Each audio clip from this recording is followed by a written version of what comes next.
नई दिल्ली, भारत। नेपाल के पहले और एकमात्र अरबपति विनोद चौधरी, जो चौधरी ग्रुप के संस्थापक हैं, ने अपनी बहुप्रतीक्षित पुस्तक मेड इन नेपाल के भारतीय संस्करण का आधिकारिक लॉन्च किया। ये लॉन्च एक विशेष प्रेस कॉन्फ्रेंस के दौरान बड़ा बिजनेस कार्यालय में आयोजित किया गया। इस अवसर पर प्रसिद्ध business coach doctor Vivek Bindra और अभिनेता उद्यमी विवेक ओबरॉय भी मौजूद रहे, जिन्होंने उद्यमिता, दृढ़ता और अंतर्राष्ट्रीय व्यापार पर अपने विचार साझा किए।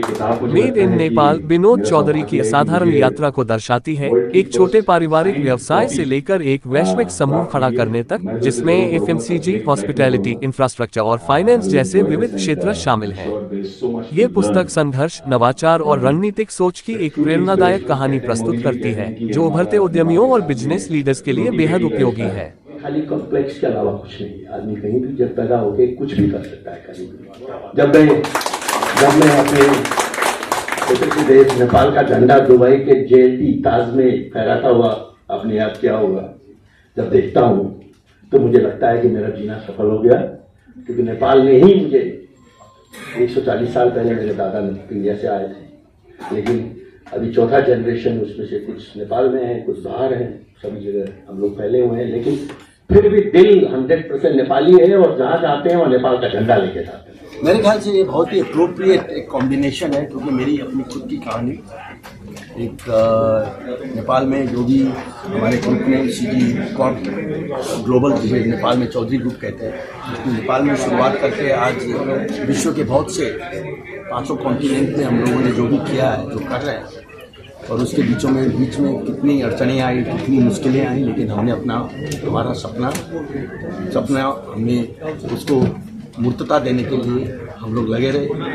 मैं लगा रहा, मेरे 4 फादर्स लगे रहे, और अभी मेरी नई जनरेशन, अभी मेरे बेटे लगे हुए हैं, और हम लोग किस तरह से आगे बढ़ रहे हैं और कैसी कैसी चुनौतियों को झेल रहे हैं। और उसके बाद अभी के कंटेस्ट में जो नेपाल में जेएनजी मूवमेंट हुआ, उसके बाद एक नई सरकार आई, और वो सरकार आने के बाद वो पहले तो जेएनजी का उतना बड़ा मूवमेंट क्यों हुआ, उसके पीछे की पृष्ठभूमि क्या है, कैसे 48 घंटे में सब कुछ बदल गया, कैसे अभी नई सरकार, वो भी 35 साल के एक युवा, एक पूर्व मेयर के नेतृत्व में आई, और एक नए सोच के साथ नेपाल कैसे आगे बढ़ रहा है, उसकी भी मैंने चर्चा की है। मेरा अपना राजनीतिक अनुभव की भी मैंने चर्चा की है। मैं 3 बार नेपाल के पार्लियामेंट का पार्लियामेंटेरियन रहा हुआ हूँ अलग अलग टाइम में।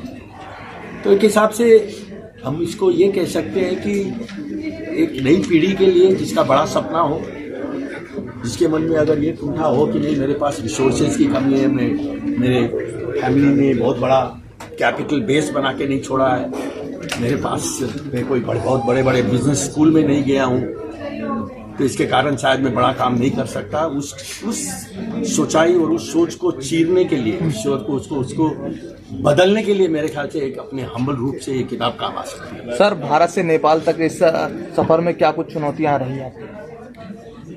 कोई चुनौतियां नजर नहीं आती, मुझे तो प्यार ही प्यार नजर आता है। इधर देखो, आज नेपाल और भारत के साथ ऐसे संबंध है, खास करके आर्थिक रूप में, कि वो कभी छूट नहीं सकते, और हमारे सबसे बड़ा भारत हमारा ट्रेडिंग पार्टनर है।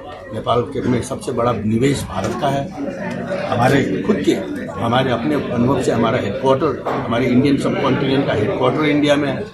हमारे असम से लेकर चित्तूर तक में हमारे वाई के 7 प्लांट हैं। 200 से ज़्यादा यहाँ पर हमारे अलग अलग ब्रांड्स में हमारे होटल्स चलते हैं। तो यहाँ तो किसी भी तरह की कोई समस्या मुझे है जैसा लगता नहीं।